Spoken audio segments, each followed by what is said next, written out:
करेंगे हर खबर के पीछे की पड़ताल। साथ ही ग्राउंड जीरो पर मौजूद हमारे संवाददाता बताएंगे कि क्या है इन खबरों के मायने। तो आइए शुरुआत करते हैं रिपोर्ट एट 10 की।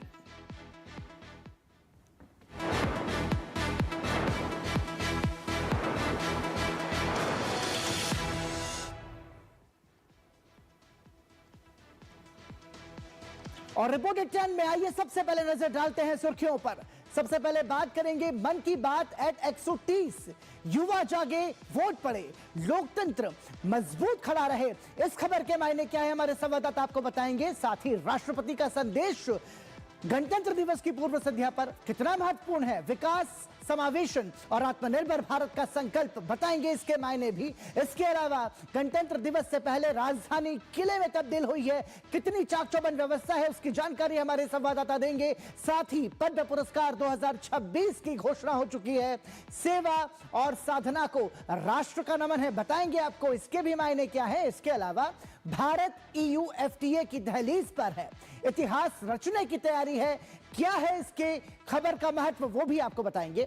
साथ ही डरपोक, असुरक्षित तानाशाह राहुल गांधी पर तीखे आरोप, इसके पीछे का समीकरण क्या है ये भी आप तक पहुंचाएंगे।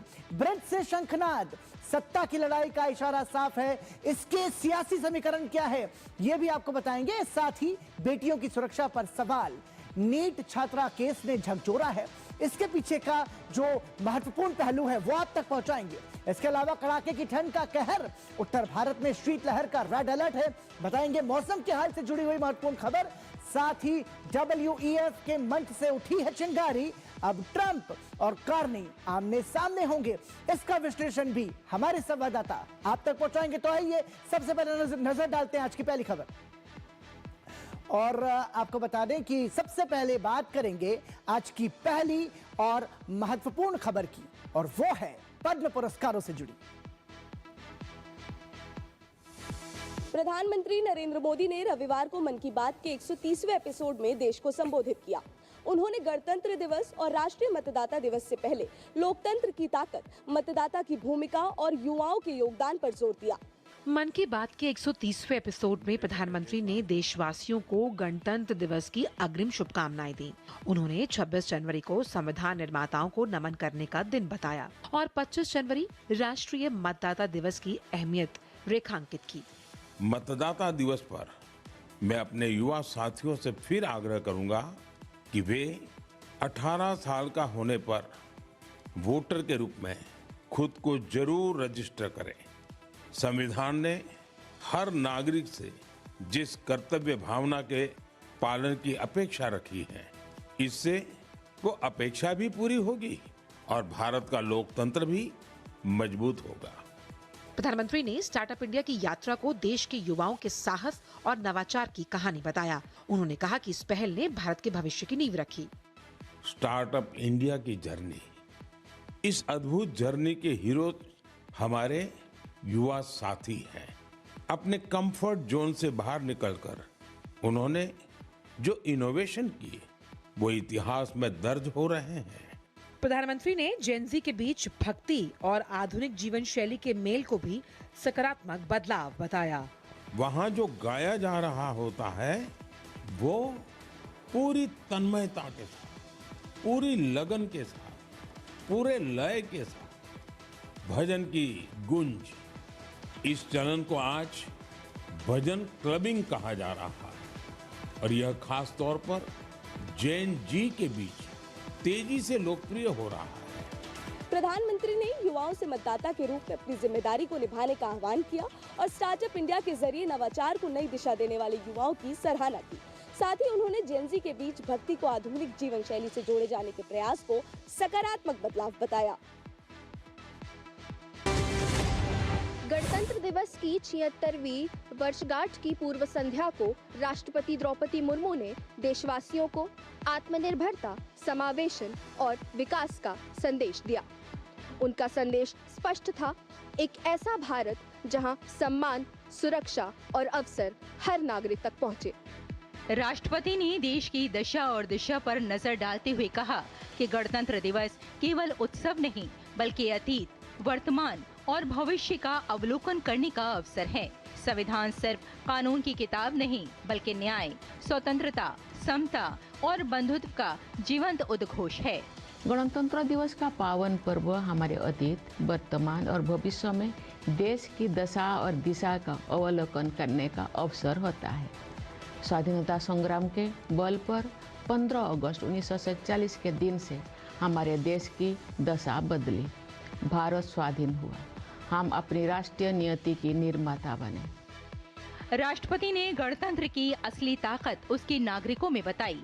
सीमा पर सैनिक, खेतों में किसान, प्रयोगशालाओं में वैज्ञानिक और घर घर स्वच्छता का संदेश देने वाले हर हाथ भारत को आगे बढ़ा रहा है। राष्ट्रीय मतदाता दिवस पर उन्होंने लोकतंत्र की जड़ों को मजबूत करने का आह्वान किया और महिलाओं की बढ़ती भागीदारी को गणतंत्र की परिपक्वता का प्रमाण बताया। हमारा संविधान विश्व इतिहास में आज तक के सबसे बड़े गणराज्यों का आधार ग्रंथ है। हमारे संविधान में निहित न्याय, स्वतंत्रता, समता और बंधुत्वता के आदर्श हमारे गणतंत्र को परिभाषित करते हैं। राष्ट्रपति का संदेश साफ है, गणतंत्र केवल व्यवस्था नहीं बल्कि सतत साधना है। जब 140 करोड़ लोग राष्ट्र प्रथम की भावना से साथ चलेंगे, भारत का भविष्य स्वतः उज्जवल होगा। राष्ट्रपति ने देशवासियों को यह याद दिलाया कि इस देश का हर एक नागरिक विकास का वाहक है। राष्ट्र प्रथम की भावना के साथ भारत आज आत्मनिर्भर भी है और विश्व बंधु भी। गणतंत्र दिवस समारोह में शामिल होने के लिए जो विदेशी मेहमान और तमाम राज्यों से जो भी विशेष अतिथि आएंगे उनका खास ध्यान रखा गया है। और ऐसे मौके पर जो सुरक्षा है वो चाक चौबंद कर दी गई है। यानी देखिए इस प्लेस पर यानी इस पूरे पथ पर आने जाने वाले की सख्ती से जांच की जा रही है। 3 लेयर सिक्योरिटी होगी। जो भी पैदल यहाँ पर दर्शक आएंगे देखने के लिए इस परेड को, और साथ ही साथ जो भी गाड़ियों से यहाँ पर आएंगे उनका यहाँ पर पूरा का पूरा जो जांच है वो 3 लेयर सिक्योरिटी में किया जाएगा। 10,000 दिल्ली पुलिस के जवान, साथ ही साथ अर्धसैनिक बल और विभिन्न टुकड़ियाँ इसमें शामिल हैं जो सुरक्षा घेरा यहाँ पर बना करके रखेंगी। ज़मीन से लेकर आसमान तक तमाम जगहों पर चप्पे चप्पे पर पुलिस की तैनाती होगी। एंटी ड्रोन सिस्टम यहाँ पर जो है वो लगाए गए हैं। स्नाइपर्स को तमाम हाई राइज बिल्डिंग पर जो है वो रखा गया है। किसी भी तरह की गड़बड़ी ना हो तो उसका विशेष ध्यान रखा गया। आसपास के होटल्स की गहनता से जांच की गई है। हर आने जाने वाले गेस्ट लिस्ट की जांच की गई है। वेरिफिकेशन किया गया कि कोई भी संदिग्ध जो है वो इस परेड के दौरान गड़बड़ी ना कर सके। और साथ ही साथ इस बार स्पेशल जो है वो FRS सिस्टम यानी फेस रिकॉग्निशन सिस्टम को भी लॉन्च किया गया। यानी चश्मा जो दिल्ली पुलिस के पास होगा उससे वो किसी भी आपराधिक व्यक्ति की पहचान कर सकते हैं, भले उसने मास्क पहना हो, उसका पूरा डेटा उसके अंदर शामिल होगा। ऐसे में कोई भी गड़बड़ी ना हो। 3,000 से ज़्यादा CCTV कैमरे जो हैं वो लगाए गए हैं और 30 इनके कंट्रोल रूम जो है इस एरिया के आसपास नई दिल्ली डिस्ट्रिक्ट में जो है विशेष तौर पर लगाए गए हैं ताकि हर आने जाने वाले की मूवमेंट पर कड़ी नज़र रखी जा सके और इस गणतंत्र दिवस को जो भी लोग यहाँ देखने आए बहुत ही हर्षोल्लास के साथ देखें और इसमें शामिल हो सकें। कैमरामैन मुकुट के साथ में मुकेश शुक्ला, DD न्यूज़, दिल्ली। गणतंत्र दिवस की पूर्व संध्या पर राष्ट्र ने किया अपनी विभूतियों को नमन। केंद्र सरकार ने वर्ष 2026 के लिए पद्म पुरस्कारों की घोषणा कर दी है। गणतंत्र दिवस की पूर्व संध्या पर केंद्र सरकार की ओर से पद्म पुरस्कारों की घोषणा कर दी गई है। इस साल अलग अलग क्षेत्र के कुल 131 गणमान्य लोगों को 131 पद्म पुरस्कारों से अलंकृत किया जाएगा। 131 पद्म पुरस्कारों की सूची में 5 पद्म विभूषण, 13 पद्म भूषण और 113 पद्मश्री शामिल हैं। पद्म विभूषण पाने वाले लोगों की सूची में प्रख्यात अभिनेता धर्मेंद्र देओल को मरणोपरांत KT थॉमस, N राजम, P नारायणन और VS अच्युतानंद का नाम शामिल है। PM मोदी ने पुरस्कार पाने वाले सभी लोगों को बधाई दी है। पद्म पुरस्कार की सूची में इस बार कई प्रसिद्ध हस्तियों को शामिल किया गया है। झारखंड के पूर्व CM दिवंगत नेता शिबू सोरेन और गायिका अलका याग्निक, एड गुरु, पीयूष पांडे, उद्योगपति उदय कोटक, वेलपल्ली नटेशन समेत 13 हस्तियों को पद्म भूषण के लिए चुना गया है। वहीं cricketer Rohit Sharma, para athlete Praveen Kumar, महिला cricketer Harmanpreet Kaur, hockey player Savita Punia समेत 113 हस्तियों को पद्मश्री के लिए चुना गया है। इस बार पद्म पुरस्कार विजेताओं में से 19 महिलाएं हैं। इस सूची में विदेशी नागरिकों, अनिवासी भारतीयों, भारतीय मूल के व्यक्तियों और भारत के प्रवासी नागरिकों की श्रेणी में 6 लोग भी शामिल हैं। वहीं इस बार कुल 16 हस्तियां ऐसी हैं जिन्हें मरणोपरांत पुरस्कार दिए जा रहे हैं। पद्म सम्मान 2026 की यह सूची भारत के उन नायकों की कहानी कहती है जिन्होंने अपनी कला और योगदान से भारत का मान बढ़ाया है। महिलाओं की सशक्त भागीदारी हो या मरणोपरांत सम्मान, यह सम्मान न केवल व्यक्तियों का है बल्कि भारत की आत्मा का उत्सव है। वैश्विक आर्थिक साझेदारी की दिशा में भारत और यूरोपीय संघ इतिहास लिखने की ओर बढ़ रहे हैं। जल्द दोनों पक्षों के बीच मुक्त व्यापार समझौते पर मुहर लग सकती है। इस वक्त यूरोपीय संघ का शीर्ष नेतृत्व दिल्ली में है, जहां पूरी दुनिया की निगाहें टिकी हुई हैं। बस इंतजार उस पल का है जब विश्व की दो विशाल अर्थव्यवस्थाएं सहयोग की नई गाथा लिखेंगी। भारत EU FTA केवल एक व्यापार समझौता नहीं बल्कि महत्वाकांक्षी आर्थिक साझेदारी का आधार माना जा रहा है। वैश्विक उथल-पुथल के बीच विश्वसनीय आपूर्ति श्रृंखला सुनिश्चित करने, दोनों पक्षों के उत्पादों को नए बाजार मुहैया कराने और युवाओं के लिए नए अवसर पैदा करने में भी समझौता महत्वपूर्ण भूमिका निभाएगा। जानकारों का कहना है कि भारत व्यापार समझौतों में मोबिलिटी से जुड़े प्रावधानों पर बल देता रहा है। ऐसे में इन समझौतों से भारतीय युवाओं को संभावनाओं का नया आसमान मिलेगा। आज भारत सरकार अनेक देशों से ट्रेड और मोबिलिटी एग्रीमेंट कर रही है। ये ट्रेड एग्रीमेंट भारत के युवाओं के लिए अनेकों नए अवसर लेकर आ रहे हैं। यूरोपीय संघ भारत का सबसे बड़ा वस्तु व्यापार भागीदार है। भारत के कुल निर्यात में EU की 17% हिस्सेदारी है। EU देशों को भारत का निर्यात करीब $76 अरब है। वहीं EU से भारत का आयात लगभग $60 अरब है। जहां एक तरफ भारत दुनिया की सबसे तेजी से बढ़ती अर्थव्यवस्थाओं में एक है और 140 करोड़ से अधिक आबादी वाला एक बड़ा और लगातार बढ़ता हुआ बाजार है, तो वहीं 27 यूरोपीय देशों के बड़े और स्थिर बाजार तक मिल रही पहुंच भारतीय उद्योगों के लिए फायदे का सौदा रहेगी। इससे दवाओं, इंजीनियरिंग सामान, ऑटोमोबाइल पुर्जों, इलेक्ट्रॉनिक्स जैसे क्षेत्रों में भारत के निर्यात में तेजी आएगी। भारत के साथ लगातार हो रहे आर्थिक समझौते दिखाते हैं कि भारत एक भरोसेमंद व्यापारिक साझेदार बनकर उभरा है। भारत ने बीते कुछ समय में UK, ओमान और न्यूजीलैंड समेत EFTA जैसे समूह के साथ भी आर्थिक समझौता किया है। ऐसे में इस वक्त सबकी निगाहें गणतंत्र दिवस के बाद होने वाली भारत EU शिखर वार्ता पर टिकी हुई हैं। और इसी के साथ यहाँ रुकेंगे एक छोटे से ब्रेक के लिए। ब्रेक के बाद आपको बताएंगे कुछ और बड़ी खबरें। आप देखते रहिए रिपोर्ट एट 10।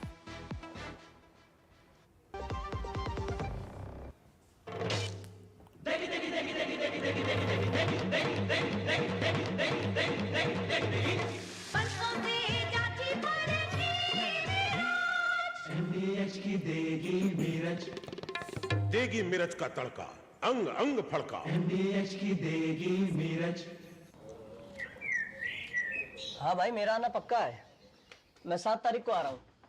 बेटा फिर सोच लेते, शहर में जाके नौकरी करोगे, यहाँ तो अपना खेत है। और खेत में है क्या, माल टाइम से मंडी नहीं जा पाता है, सड़क कच्ची है तो कोई गाड़ी वाला आता नहीं है।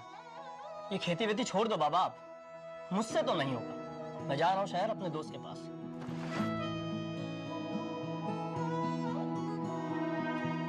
बेटा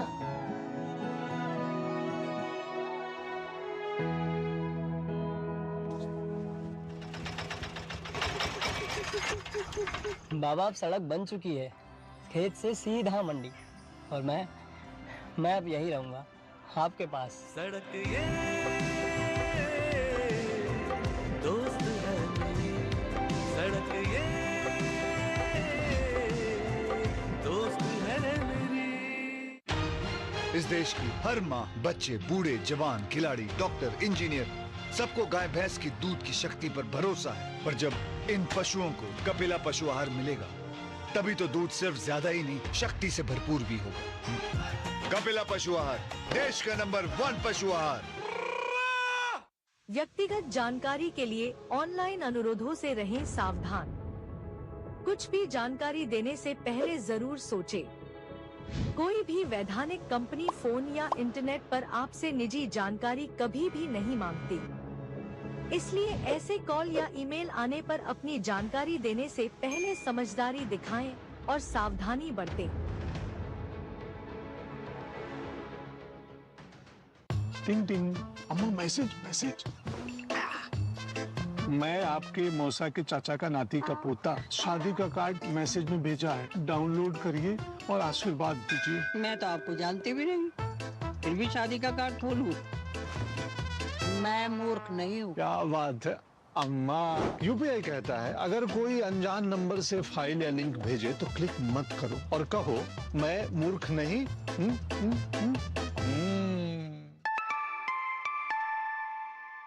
जाइए आप भी किसी का टेस्ट लीजिए।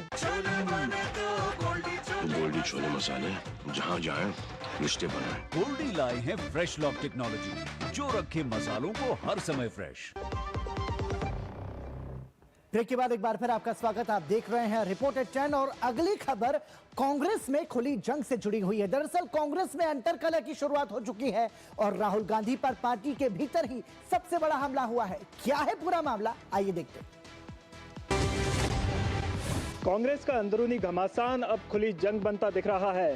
पार्टी छोड़ चुके वरिष्ठ नेता डॉक्टर शकील अहमद ने एक पॉडकास्ट में राहुल गांधी पर तीखा हमला करते हुए उन्हें भारतीय राजनीति का सबसे डरपोक और असुरक्षित नेता बताया।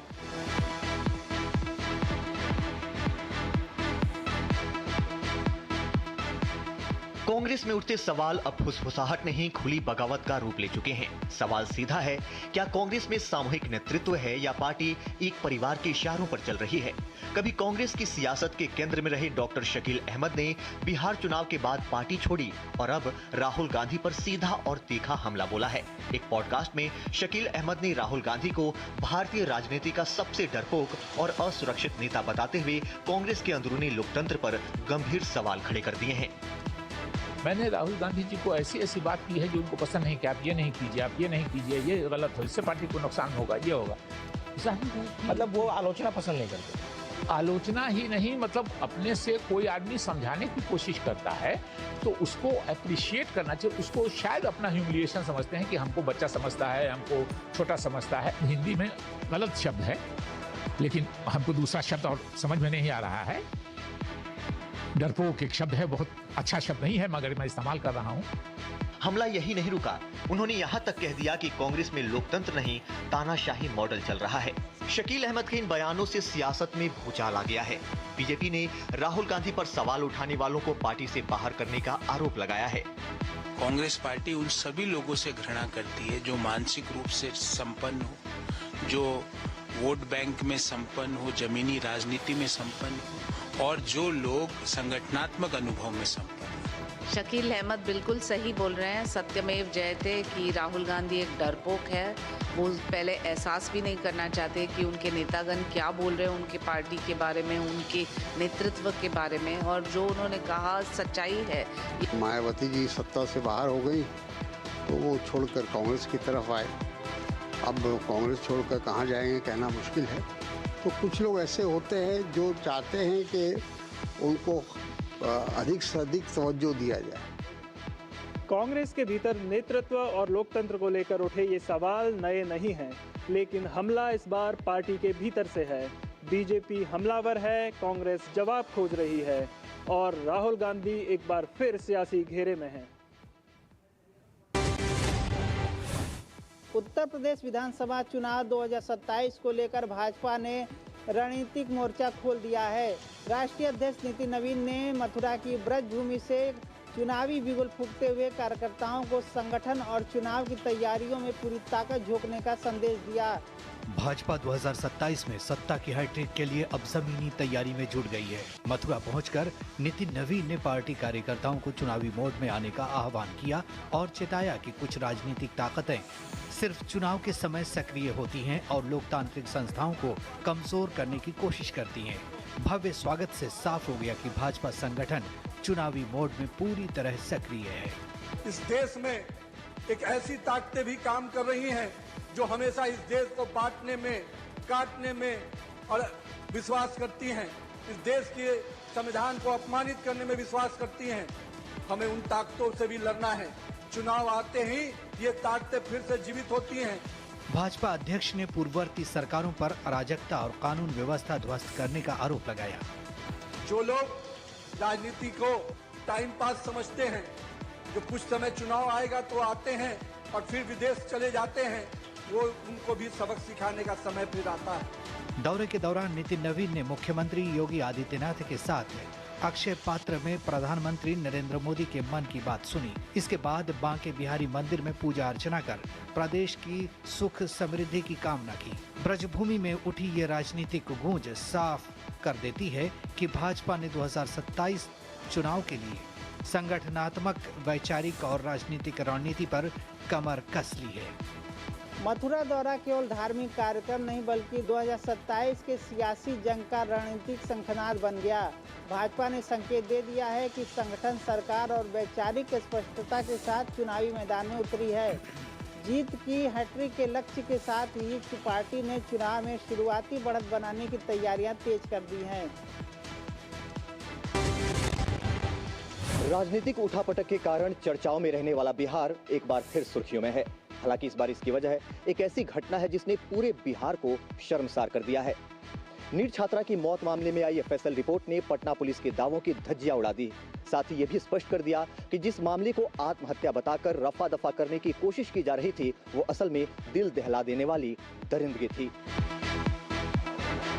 पटना में नीट छात्रा की मौत के मामले ने अब नया मोड़ ले लिया है। छात्रा के कपड़ों की फॉरेंसिक जांच में स्पर्म के अंश मिले हैं जो मृतक के साथ यौन उत्पीड़न की ओर इशारा कर रहे हैं। एफएसएल रिपोर्ट सामने आने से पहले रेप की आशंका को नकारने वाली पटना पुलिस अब बैकफुट पर नजर आ रही है। इस बीच मामले की गंभीरता को देखते हुए जांच में सीआईडी की टीम भी शामिल हो गई है। रविवार को सीआईडी की टीम ने शंभू गर्ल्स हॉस्टल पहुंचकर घटनास्थल का बारीकी से निरीक्षण किया।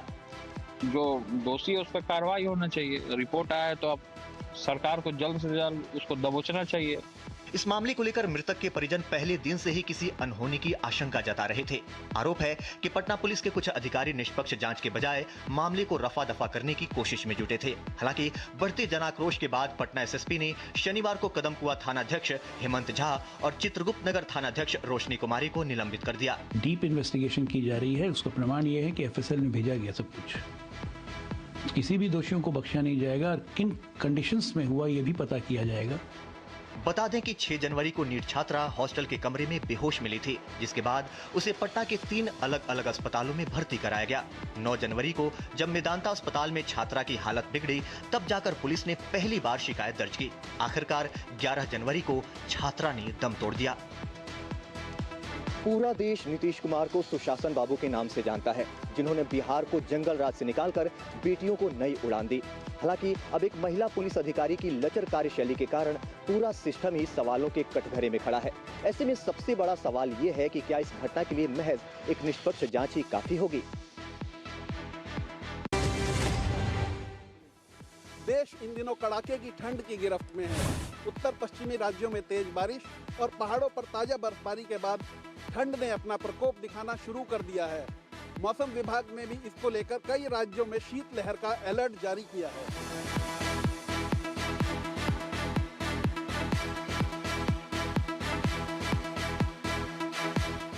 सर्दी का असर बढ़ गया है। उत्तर पश्चिमी राज्यों में बारिश और बर्फबारी के बाद तापमान और गिरा है। तेज हवाओं ने कपकपी बढ़ा दी है। मौसम विभाग ने अगले 3 दिन राजस्थान, दिल्ली, हिमाचल प्रदेश, उत्तराखंड, पंजाब, हरियाणा और उत्तर प्रदेश में शीतलहर की चेतावनी जारी की है। उत्तर भारत के पहाड़ी राज्यों में भारी बर्फबारी ने रौनक बढ़ाई है, लेकिन जनजीवन प्रभावित हुआ है। हिमाचल प्रदेश के मनाली और कुल्लू में नेशनल हाईवे पर आवाजाही ठप हो गई, जबकि शिमला में सड़कें साफ करने का कार्य जारी है।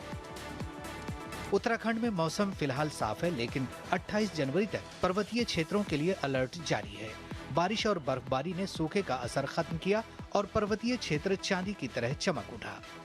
हिमाचल प्रदेश में भारी बर्फबारी के बाद भी 683 सड़कें बंद हैं। शिमला में 412 सड़कें अवरुद्ध हैं। लाहौल स्पीति, चंबा, मंडी और कुल्लू में यातायात प्रभावित, प्रशासन बहाली में जुटा है। जम्मू कश्मीर के राजौरी और पुंछ के बीच बंद हाईवे 144A को BRO की टीम ने खोल दिया। सड़क खुलते ही यातायात बहाल हुआ और यात्रियों को राहत मिली। बर्फ से ढके पहाड़ सैलानियों को तो खूब लुभा रहे हैं, लेकिन रास्ते पे लगने वाला भारी जाम और तेज बर्फीली हवाओं के कारण सामान्य जनजीवन अस्त व्यस्त सा हो गया है। मौसम विभाग के अनुसार बर्फीली हवाओं की चुनौतियां आने वाले दिनों में बरकरार रह सकती हैं। वर्ल्ड इकोनॉमिक फोरम में कनाडा के प्रधानमंत्री मार्क कार्नी ने अमेरिका की स्वार्थी नीतियों पर जमकर हमला बोला, जिसके बाद ट्रंप बौखला गए हैं। कार्नी ने अमेरिका को टूटती व्यवस्था बताया, जिसके जवाब में ट्रंप ने कनाडा पर टैरिफ की तोप तान दी है। चीन का बहाना बनाकर ट्रंप ने कनाडा पर 100% टैरिफ लगाने की धमकी दे डाली है। अमेरिकी राष्ट्रपति डोनाल्ड ट्रंप ने कनाडा को चीन के साथ व्यापार को लेकर खुली चेतावनी दी है। ट्रंप का साफ संदेश, अगर कनाडा ने चीन के साथ किसी भी तरह का समझौता किया तो अमेरिका कनाडा से आने वाले हर सामान पर 100% टैरिफ लगाएगा। ट्रंप ने कहा, अगर मार्क कार्नी ये सोचते हैं कि कनाडा चीन के लिए अमेरिका तक पहुंचने का रास्ता बनेगा तो वो गलत है। ट्रंप का दावा, चीन कनाडा के कारोबार, समाज और जीवन शैली को पूरी तरह तबाह कर देगा। इससे पहले भी ट्रंप कह चुके हैं कि चीन 1 साल में कनाडा को खा जाएगा। ट्रंप की झुंझलाहट यही नहीं थमी, उन्होंने मार्क कार्नी को बोर्ड ऑफ पीस में शामिल होने का न्योता तक वापस ले लिया। लेकिन ट्रंप की धमकियों के आगे मार्क कार्नी झुकते नहीं दिखे। कार्नी ने जवाब में कनाडा में स्वदेशी आंदोलन का बिगुल फूंका और देशवासियों से कनाडाई उत्पाद खरीदने की अपील की। कार्नी ने चेताया, कनाडा की अर्थव्यवस्था पर फिलहाल बाहरी खतरा है। बीते हफ्ते मार्क कार्नी के चीन दौरे के बाद कनाडा चीन व्यापार समझौते की अटकलें तेज हो गई हैं और यहीं से ट्रंप और भड़क गए। दुनिया को हुक्म देने वाले ट्रंप अपने ही देश में घिरते नजर आ रहे हैं। मिनीसोटा के मिनियापोलिस में फेडरल इमिग्रेशन एजेंट्स की गोली से एक व्यक्ति की मौत के बाद अमेरिका के कई हिस्सों में प्रदर्शन भड़क उठे। डेमोक्रेट गवर्नर टिम वॉल्स पर फोड़ दिया। अपने दूसरे कार्यकाल की शुरुआत से ही ट्रंप लगातार कनाडा पर दबाव की राजनीति कर रहे हैं। कभी धमकी, कभी टैरिफ, कभी कनाडा को अमेरिका का राज बताने की बयानबाजी। लेकिन मार्क कार्नी डटकर अमेरिकी चुनौती का सामना कर रहे हैं। पूरी दुनिया पर पकड़ बनाने का सपना देखने वाले ट्रंप की साख अब उत्तरी अमेरिका में ही सवालों के घेरे में है। और इसी के साथ ही रिपोर्टर 10 में आज के लिए इतना ही। दीजिए अनुमति, नमस्कार।